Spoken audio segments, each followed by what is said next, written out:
গ্রেফতার হয়েছেন শেখ শাহজাহান। তাকে 10 দিন পুলিশ হেফাজতে রাখার নির্দেশ দিয়েছে বসিরহাট আদালত। খুনের চেষ্টা থেকে ডাকাতি, একগুচ্ছ জামিন অযোগ্য ধারায় মামলা।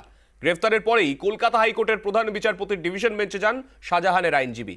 সেখানেও মুখ পড়ে শাহজাহানের কড়া সমালোচনা করেন প্রধান বিচারপতি।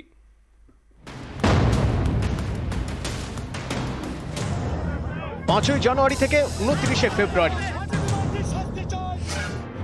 5ই জানুয়ারি ইডির উপর হামলা।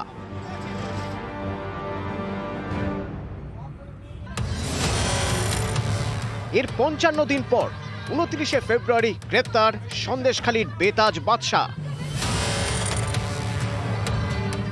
বৃহস্পতিবার ভোররাতে পুলিশের জালে শেখ শাহজাহান।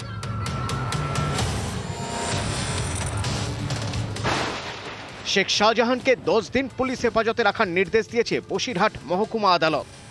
এই যে মাস্টার মাইন্ড যে শেখ শাহজাহান, তাকে আজ গ্রেপ্তার করে কোর্টে তোলা হয় এবং তার জন্য 14 দিন পিসি চাওয়া হয়েছিল, 10 দিন লাইনের কোর্ট অ্যালাউ করেছেন।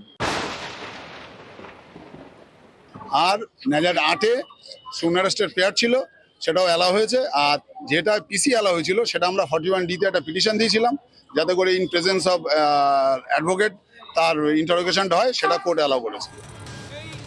বসিরহাট মহকুমা আদালত থেকে শাহজাহানকে নিয়ে যাওয়া হয় রাজ্য পুলিশের সদর দপ্তর ভবানী ভবনে। শেখ শাহজাহানের বিরুদ্ধে একাধিক জামিন অযোগ্য ধারায় মামলা রুজু হয়েছে। 307 ধারায় খুনের চেষ্টা, 395 ধারায় ডাকাতি, 397 ধারায় ডাকাতির জন্য প্রাণঘাতী হামলা, 353 ধারায় সরকারি কর্মীর কাজে বাধা, 333 ধারায় সরকারি কর্মীকে প্রাণঘাতী আঘাত, 326 ধারায় গুরুতর আঘাত।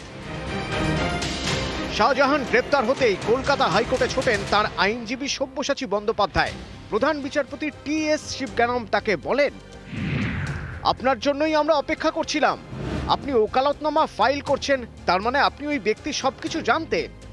এরপর শাহজাহানের আইনজীবী বলেন, আগাম জামিনের আবেদন 2 দিন আগে খারিজ হয়েছে। নিম্ন আদালতে এখনো আমার 4টি আবেদন বিচারাধীন। বুধবারের মামলার কথা জানতাম না, পর্যবেক্ষণ নিয়ে আমাদের কিছু বক্তব্য ছিল। তখন প্রধান বিচারপতি বলেন, শাহজাহানের বিরুদ্ধে 43টা মামলা আছে। আগামী 10 বছর আপনাকে খুব ব্যস্ত থাকতে হবে, 4-5 জন জুনিয়র রাখতে হবে। এখানেই শেষ নয়, শাহজাহানের নাম না করে তাকে নিয়ে প্রধান বিচারপতি বলেন, এই ব্যক্তির জন্য আমার কোনো সমবেদনা নেই। 5ই জানুয়ারি শেখ শাহজাহানের বাড়িতে গিয়ে আক্রান্ত হয় ইডি। তাদের অফিসারদের রক্ত ঝরে, তোলপাড় হয় রাজ্য। সন্দেশখালীর নেজার থানায় অভিযোগ করে ইডি, সেই মামলাতেই গ্রেপ্তার শাহজাহান। মামলার তদন্তভার নিয়েছে সিআইডি। অশান্তির আশঙ্কায় সন্দেশখালীর বিস্তীর্ণ এলাকায় 144 ধারা জারি করা হয়েছে।